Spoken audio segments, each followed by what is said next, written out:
WFYI podcast brought to you by Bloomington, Indiana, an American college town offering food and drink, college sports, outdoor activities, live music, cool art, and good times daily.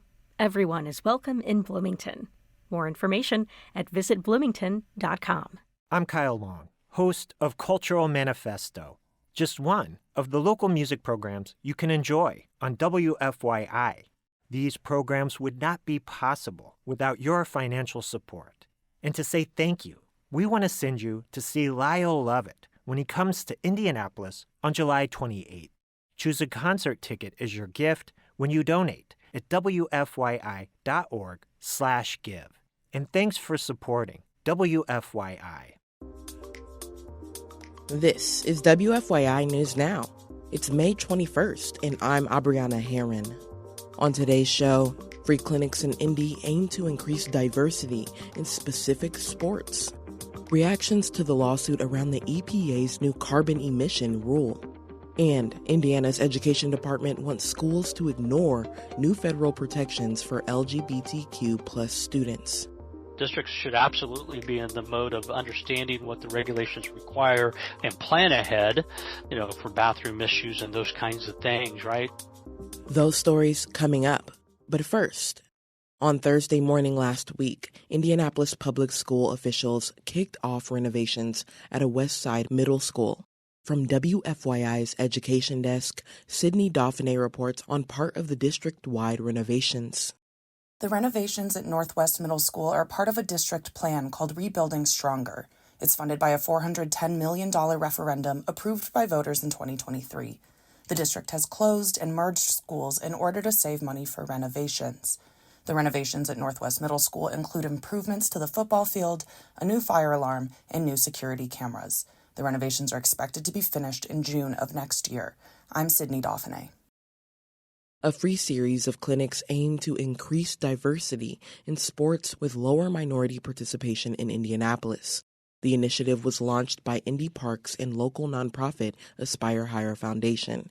It's focused on boosting minority participation in specific sports, including skateboarding, BMX racing, cycling, and lacrosse, that typically have low minority involvement. Youth receive coaching from professionals, former collegiate athletes, and community members in these sports. Officials say the series can also aid in reducing youth crime by keeping children engaged during the summer. The free clinics are for young people ages 9 and up. Earlier this month, it was announced that a group of 27 states, co-led by Attorney General Todd Rokita, is suing the Environmental Protection Agency over its recent carbon reduction rule. As Indiana Public Broadcasting's Violet Cumberwilen reports, utility companies and other energy organizations are calling for a complete reworking of this rule, while environmental advocates stand against the lawsuit. The EPA carbon rule would require many new and existing gas and coal plants to either eliminate or capture 90% of their carbon emissions by 2032. Michelle Bloodworth is the president and CEO of America's Power, an organization advocating for the nation's coal industry. She says this new requirement would jeopardize the economy and energy supplies. These policies, especially the new Clean Power Plan, would be a disaster for our economy. It would jeopardize our national security and also send us into a reliability crisis. Environmental advocates say this rule is important to lessen the environmental impacts of coal plants. A spokesperson for the Sierra Club says this rule is still practical and economically sensible. For Indiana Public Broadcasting, I'm Violet Cumberwilen. And for our final story today, Indiana's Education Department wants schools to ignore new federal protections for LGBTQ plus students because of a legal challenge. Attorney General Todd Rokita and other attorney generals from GOP-led states are suing the Biden administration's new Title IX rules. Title IX prohibits sex discrimination in federally funded educational programs and activities. But Indiana School Board Association's executive director, Terry Spradlin, is telling the state's school corporations to go ahead and prepare to implement Title IX by the deadline. Districts should absolutely be in the mode of understanding what the regulations require and plan ahead, for bathroom issues and those kinds of things, right? And changing policy or student handbooks to accommodate the changes.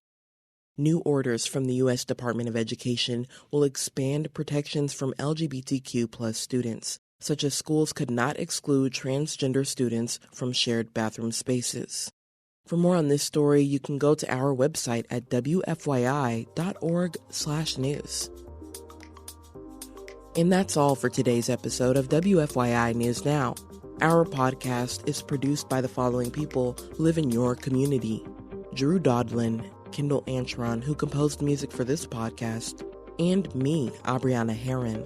Our news director is Sarah Neal-Estes.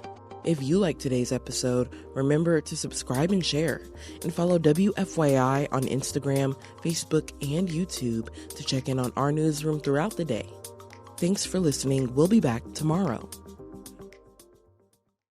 WFYI podcast brought to you by Bloomington, Indiana, an American college town offering food and drink, college sports, outdoor activities, live music, cool art, and good times daily. Everyone is welcome in Bloomington. More information at visitbloomington.com.